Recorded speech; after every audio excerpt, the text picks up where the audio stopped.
मी करण जोहर या फिल्म मेकरचा मी खूप मोठा फॅन आहे, खूप मोठा फॅन आहे. म्हणजे मी खूप त्यांना फॉलो करायचा प्रयत्न करतो. मी त्यांच्यासारखे टेकिंग पॅटर्न वापरायचा प्रयत्न करतो, त्या इमोशन्स काढायचा प्रयत्न करतो. की तू माझ्या प्रत्येक सिनेमामध्ये बघितलं असेल तर हिरोच्या चेहऱ्यावरनं ओढणीच जाते वगैरे, हे सगळं करून झालं माझं नो. तर मी डेफिनेटली फॉलोअर आहे. इतका अभ्यासू नट मी खूप खूप कमी असे नट आहेत जे इतके अभ्यासू आहेत. असे मित्र ॲक्च्युली आयुष्यात हवेत जे तुम्हाला ना जमिनीवर आणतात. 18 जुलैला आपल्या भेटीला येतो ये रे पैसा 3 आणि मला खरं तर हे फार म्हणजे खूप विशेष वाटतं आणि खूप मस्त वाटतं की सिनेमांमध्ये ब्लॉकबस्टर सिनेमा असतात. आपल्याकडे एक ब्लॉकबस्टर डिरेक्टर आहे संजय जाधव, नाम ही काफी आहे. संजय जाधव सर आज आपल्यासोबत आहेत आणि संजय नार्वेकर सर सुद्धा आपल्यासोबत आहेत. त्यामुळे अर्थातच हा इंटरव्ह्यू जबरदस्त होणार आहे, यात शंकाच नाही. खूप स्वागत आहे तुमच्या दोघांचं नवशक्तीमध्ये. आणि दादा, मी पहिल्यांदा तुमच्याकडेच येईन. एकतर सुरुवातीलाच खूप मनापासून अभिनंदन, कारण ये रे पैसा 3 आपल्या भेटीला येतोय. कोणत्याही सिनेमाचा जेव्हा तिसरा फ्रँचायझी भेटीला येतो तेव्हा अर्थातच ही मोठी गोष्ट असते. आधीचे 2 सिनेमे ब्लॉकबस्टर हिट होतेच आणि आता तिसरा येतोय. सो हे कधीपासून प्लॅनिंग सुरू होतं, का पहिल्यांदाच होतं की तिसरा भागपर्यंत जाऊ आपण? अरे नाही,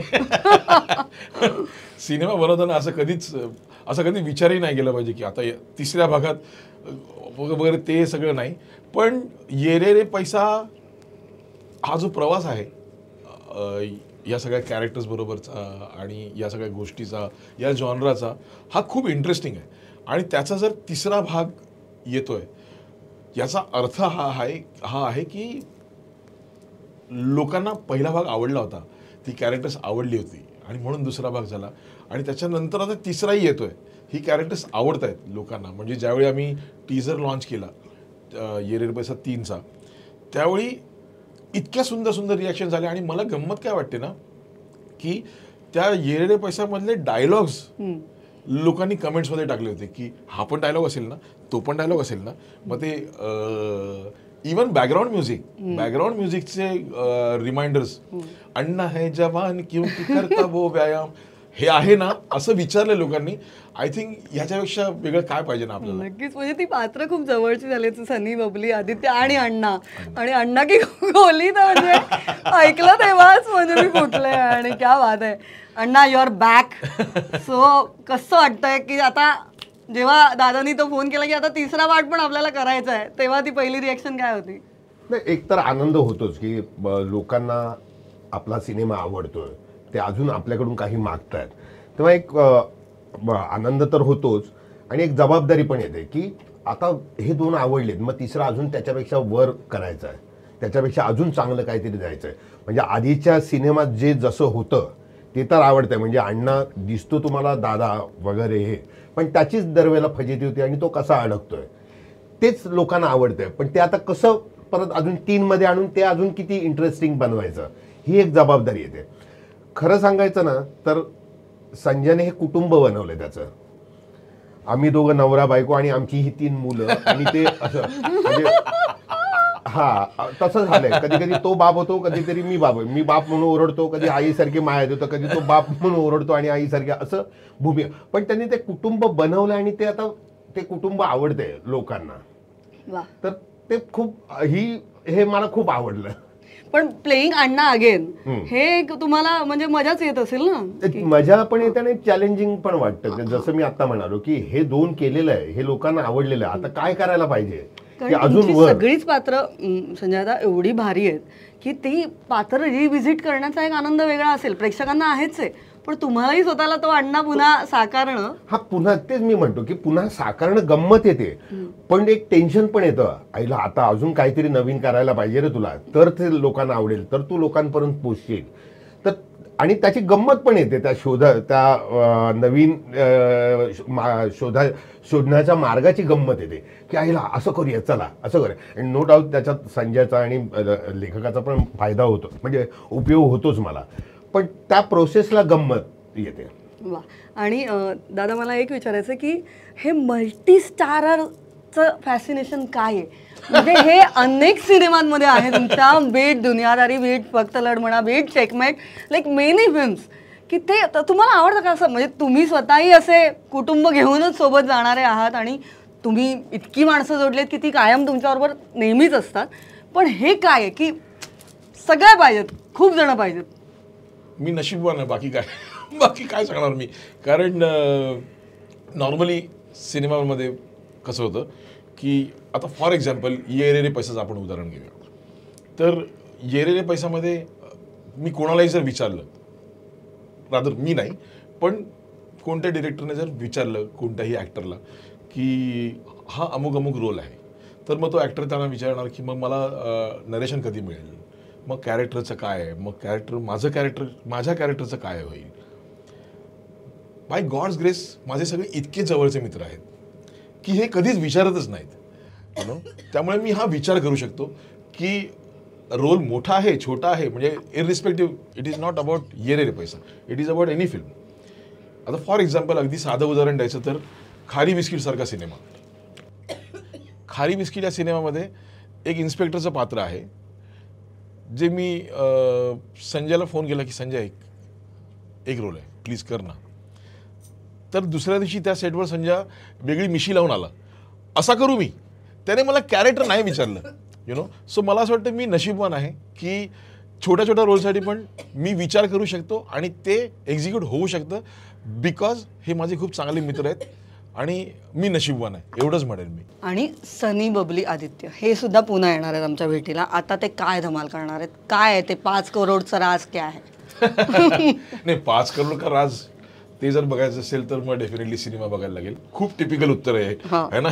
ते तुमच्या वाढदिवसाला बघायचं आहे ना आम्हाला तो सिनेमा. म्हणजे 18 जुलै. येस, म्हणजे 13 वर्षापूर्वी 18 जुलैला दुनियादारीचा प्रीमियर झाला होता आणि यावेळी 18 जुलैला ये रे रे पैसा येतोय 13 वर्षानंतर. तुम्ही पुन्हा तेच ठरवलं होतं का तीच डेट घ्यायची? नाही, बघ ना झालं हे. अच्छा, हे मी ठरवलेलं नाहीये. हो, ऍब्सोल्युटली ठरवलेलं. किसने धर्माने डिसाईड केलं काय? नाही धर्मा नाही त्याच्या हा पण म्हणजे कलेक्टिव्ह कॉल होता की ह्या डेटला करूया. आणि ती मी तोपर्यंत कोणालाही माहिती नव्हतं की 18 जुलै माझा जे ठरवणारे होते. कारण आणि ह्याच्या मागे अजून एक हे पण आहे उत्तर की अमेय जो प्रोड्युसर आहे अमेय खोकर, की तो म्हणाला की मराठी सिनेमाने एकमेकांशी स्पर्धा करू नये, म्हणजे ज्याचा रिलीज असेल त्याला एक आठवडा किंवा 2 आठवडा गॅप द्या. त्याप्रमाणे तू जसं बोलला तसं त्याप्रमाणे त्यांनी पण स्वतः पण ठरवलं की जे येणारे सिनेमात ना इथे होते, इथे कोणाचे येत नाही ना, हा मग मी या तारखेला करतो. बरोबर तसं अमयने ऍक्च्युली फोन केला कारण आम्ही येणार होतो. सुशीला सुजितची डेट होती ना, त्या डेटला येणार होतो आम्ही. तर अमयने फोन केला की तुम्ही येताय का. सो दे सेड की हां ते येत आहेत. मग अमयने पोस्टपोन केलं. मग 1 मे ठरलं होतं. मग 1 मेला गुलकंद आणि थांबायचं नाही येत होतं. मग आम्ही पोस्टपोन अमयने परत ठरवलं की मग पुढे जाऊया. असं करून ती 18 जुलै. पण हे चांगलं की मराठी सिनेमानीच मराठी सिनेमाला सपोर्ट केला, जो आपण विचार मांडतो तसंच केलेलं आहे. आणि असं करून ते 18 जुलै असं करून 18 आपण जाऊया जरा का 2013 मध्ये. तेव्हाचा तो क्षण काय होता? ऍक्च्युली तेव्हा तर कळतच नव्हतं रे की एवढं नक्की झालं होतं दुनियादारीच्या वेळी. जसं आत्ता मला ह्यावेळी वाईब आहे की सिनेमा ना लोकांपर्यंत पोहोचत होता रिलीज व्हायच्या आधी. बज होता की असा एक सिनेमा येतोय, असा एक सिनेमा येतोय. तर त्यावेळी ते तसं एक फिलिंग होतं. आणि फ्रँकली स्पीकिंग त्याच्या आधी असं काही सक्सेस बघितलं नव्हतं ना की सुपर डुपर हिट ब्लॉकबस्टर असं काही बघितलं नव्हतं. तर इट वॉज व्हेरी न्यू. म्हणजे मला अजून आठवतंय की दुनियादारीचा प्रीमियर होता आणि संपलं स्क्रीनिंग आणि अमृता खानविलकर आणि स्मिता तांबे पहिल्या दोघी बाहेर आल्या आणि शी वॉज ओव्हरवेल्ड. अमृता वॉज ओव्हरवेल्ड. आणि मला पण कळत नव्हतं की आपला सिनेमा बघून असं कोणी ओव्हरवेल्ड होऊन रिॲक्ट करतोय ना. मग मी सगळं करतो ना, आपण सगळं करतो ना, आपण हसतो ए चल ना मेरी जान वगैरे ते सगळं झालं. मला आता हे आठवतंय की पहिली रिॲक्शन हा रे सिनेमा आवडलाय, सिनेमा आवडतो. आणि त्याच्यानंतर जेव्हा नेक्स्ट डे मी नॉर्मली माझ्या सिनेमाचा ज्यावेळी रिलीज असतो तर मी प्रोजेक्टरची पूजा करतो प्रभात थिएटरमध्ये. तर मी तिकडे गेलो आणि अरे निलिमा तुला सांगू, पूजा केली, सिनेमा सुरू झाला, ते बाकी सगळं झालं माझ्या वेळेत, टिक वाजत ते सुरू झालं आणि प्रेक्षक पहिल्याच शोला थिएटर असं डोक्यावर मी रडायला लागलो आणि मी वेड्यासारखं रडायला लागलो. मी लिटरली रडायला लागलो आणि खूप रडलो मी.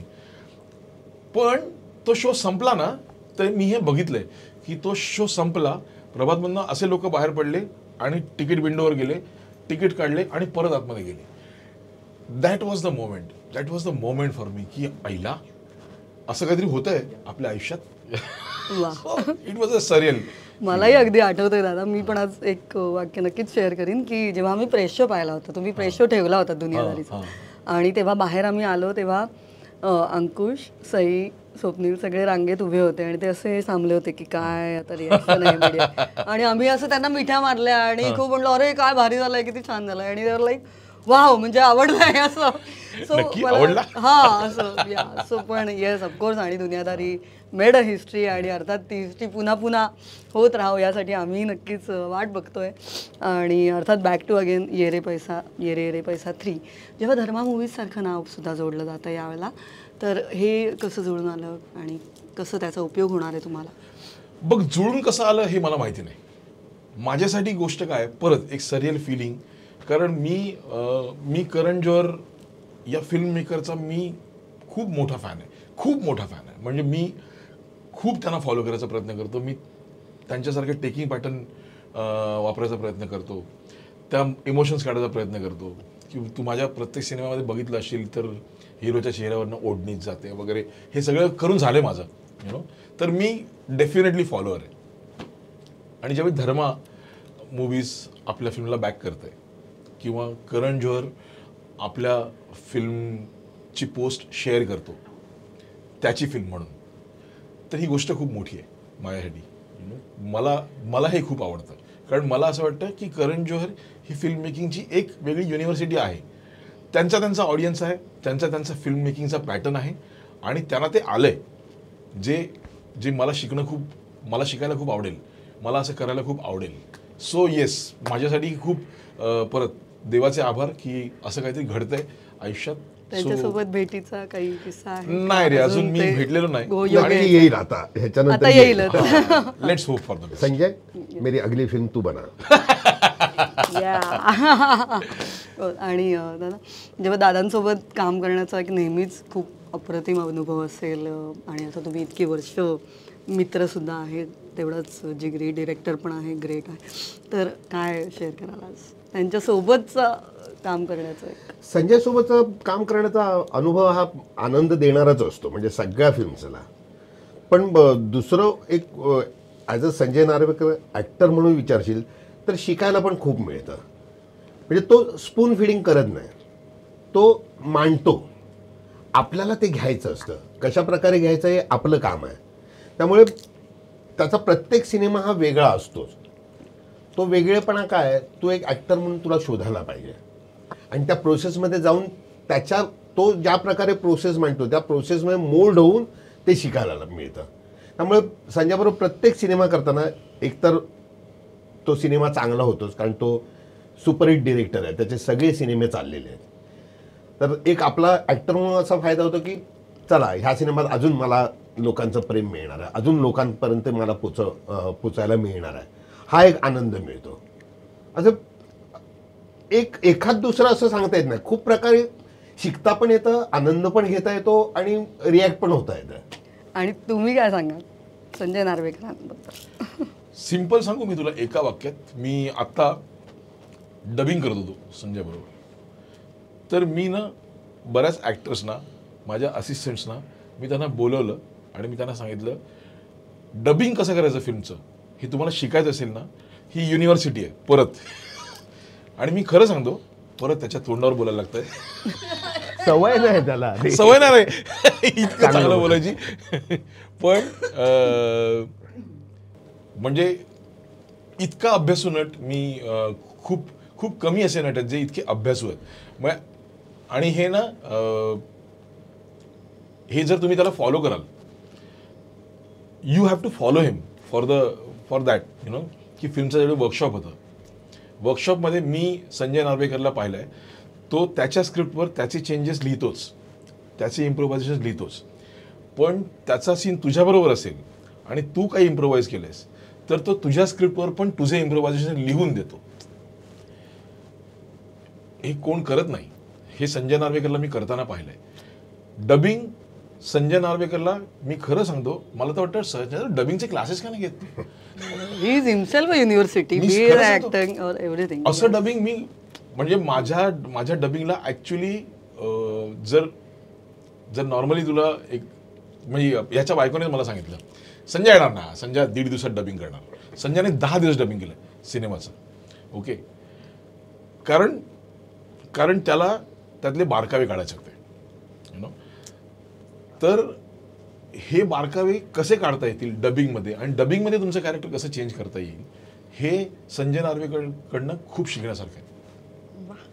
आणि अगेन जेव्हा हे बॅक टू हे 3 त्या तिघांसोबत यावेळेला भट्टी कशी रंगली आहे तेही सांगा प्लीज. गॉड इज काइंड की ये रे रे पैसा 1 ज्यावेळी झाला, ये रे रे पैसा पहिला भाग ज्यावेळी झाला ना, तेव्हा आम्ही भेटलो. म्हणजे त्याच्या आधी तेजूने माझ्याबरोबर तू ही रे केला होता, बाकी उमेशने माझ्याबरोबर काम केलं नव्हतं, सिद्धूने माझ्याबरोबर काम केलं नव्हतं.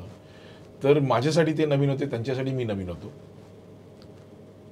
पण ये रे रे पैसाच्या निमित्ताने आम्ही भेटलो. आम्ही कधी खूप जिवलग मित्र झालो आम्हालाही कळलं नाही. आणि मी नेहमी असं म्हणतो की आम्ही असे काही रोज भेटत नाही, आम्ही रोज फोनही करत नाही. आम्ही तेव्हाच भेटतो जेव्हा खरंच एकमेकांची गरज आहे. आणि ती एक मीटिंग ना, ती ॲक्च्युली एक मीटिंग खूप पुरेशी होते. म्हणजे मी असे मित्र ॲक्च्युली आयुष्यात हवेत जे तुम्हाला ना जमिनीवर आणतात. आणि हे ते मित्र आहेत जे एकमेकांना जमिनीवर आणतात. आम्ही चौघे तसे आहोत की हॅलो भाई थोडा ते आम्ही खरं बोलतो एकमेकांशी. So which is a good part. नाही, that is a best part in fact. आणि म्हणूनच ती मैत्री जी आहे त्यांची सुद्धा आम्हाला म्हणजे आमच्या स्क्रीनवर मैत्रीमध्ये खरंच काही अजेंडा नाही. म्हणजे ये रे रे पैसा नंतर माझे जवळजवळ 5-6 सिनेमे झाले. त्या 5-6 सिनेमांमध्ये कोणी नव्हतं या तिघांपैकी, पण तरी आमची मैत्री आहे. कारण सिनेमासाठी आमची मैत्री नाही, हा सिनेमा करतो हे एक निमित्त आहे. सिनेमा यांच्याबरोबर केला नसता तरी पण आम्ही मित्र आहोतच. आणि गेली अनेक वर्ष आम्ही एकमेकांबरोबर काम न करता पण आम्ही भेटतोय without having any agenda, without having you know की any hidden motive. So which is a great thing. फक्त जाता जाता एक लास्ट प्रश्न विचारते. अर्थात तुमच्या करिअरचा, तुमच्या सिने क्षेत्रातला एक खूप मोठा कालावधी जो आहे तो आम्ही सगळ्यांनीच पाहिला, अनुभवला आहे आणि तो अप्रतिम आहे, अफाट आहे. आता जेव्हा सिनेमा 2025मध्ये जेव्हा समोर येतो तेव्हा समोर थोडीशी नाही म्हटलं तरी OTTची आव्हानं आहेत. आणि प्रत्येकच डिरेक्टरला एका वेगळ्या आव्हानाला मराठीतसुद्धा समोर जावं लागतं आहे. तुम्ही याकडे कसं बघता? माझ्यासाठी लर्निंग प्रोसेस आहे ॲक्च्युली. म्हणजे मला आवडतं काय की शिवराज व्हायच्या वेळेस, ज्याला मी एकांकिका वगैरे करताना बघितलं होतं, त्याचा सिनेमा ज्यावेळी सुपरहिट होतो ना त्यावेळी मला खूप आवडतं. कारण वेगळा विषय घेऊन येतो, पहिला सिनेमा वेगळा विषय घेऊन येतो, हक्काने मांडतो, कमांडिंग सिच्युएशनमध्ये मांडतो, त्या क्राफ्टवरचा कमांड दिसतो, खूप छान वाटतं बघायला, यु नो. आणि बाकी OTTचा वगैरे म्हणशील तर मला असं वाटतं की OTTवर पण सिनेमा तेव्हाच येतो जेव्हा तो रिलीज झालेला असतो आणि त्याच्यानंतरच येतो. सो OTTचा मला हे नाही वाटत, मला असं काही स्कॅरी पार्ट नाही वाटत. मला इनफॅक्ट बरं काय वाटतं ना की आपण नॉर्मली म्हणतो की अरे प्रेक्षक येत नाहीत. 1 मे ह्या वर्षी 1 मेला 2 सिनेमे रिलीज झाले, गुलकंद, आता थांबायचं नाही, हे 2 सिनेमे रिलीज झाले. दोन्ही सिनेमे सुपरहिट, दोन्ही सिनेमे चालले. गुलकंदचा ऑडियन्स थांबायचा नाहीला गेला, थांबायचा नाहीचा ऑडियन्स गुलकंदला गेला. म्हणजे प्रेक्षकांना जर सिनेमा प्रेक्षकांना आवडला, सिनेमा चांगला बनला तर तो प्रेक्षकांना आवडतो, प्रेक्षक जातात. सो प्रेक्षकांना दोष देण्यात काहीच अर्थ नाही. आणि मोठा पडदा तुम्हाला नेहमीच आवडत आलेला आहे. सो मी आपलं असं मंदिर आहे ते. मोठा पडदा का OTT, तर of course you will go for. हो, ऑफकोर्स थिएटर. आणि थिएटरमध्येच 18 जुलैला येत आहे ये रे रे पैसा 3. आणि तुमच्या वाढदिवसाच्या तुम्हाला इन ॲडव्हान्स शुभेच्छा. आणि खूप सुपरहिट होऊ दे हा सुद्धा सिनेमा आणि नव्या यशाचे रेकॉर्ड मोडू दे यासाठी खूप शुभेच्छा. Thank you so much. थँक्यू आणि all the very best. Thank you.